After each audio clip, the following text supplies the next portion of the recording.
வாழ்க வளமுடன். அன்பும் கருணையும். இயற்கையை ஆராய்ந்து பார்த்தால் அன்பும் கருணையும்தான் எங்கும் எதிலும் அமைந்திருக்கக் காணலாம். அன்பு என்பது எந்த ஒன்றையும் உடலாலோ மனத்தாலோ தன்னோடு இணைத்து பிடித்துக் கொண்டிருப்பது. அப்படி இணைந்துள்ள மற்றொன்றுக்குத் தனது ஆற்றலைத் தொடர்ந்து அளித்துக் காத்து வருவது கருணை. ஒரு முட்டையை பாருங்கள். அதிலுள்ள அனைத்து பொருட்களையும் ஒன்றிணைத்து அதன் ஓடு பிடித்துக் கொண்டிருக்கிறது. இது அன்பு.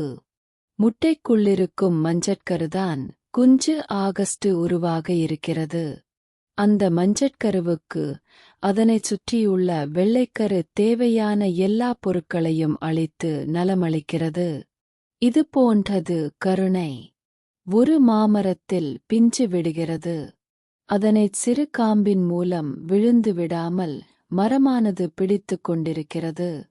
இது அன்பு. அவ்வாறு பிடித்துக் கொண்டே பிஞ்சு வளர்வதற்குத் தேவையான ரசாயன நீரை அந்த மரம் பாய்ச்சிக் கொண்டே இருக்கிறது. அதுதான் கருணை.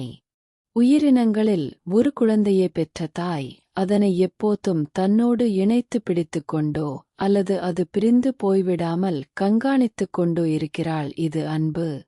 அதே காலத்தில் அந்த குழந்தை வளர்வதற்கும் வாழ்வதற்கும் தேவையான பால், உணவு இவைகளை அது வளர்ச்சி பெறும் வரையில் ஊட்டிக்கொண்டே இருக்கிறாள்.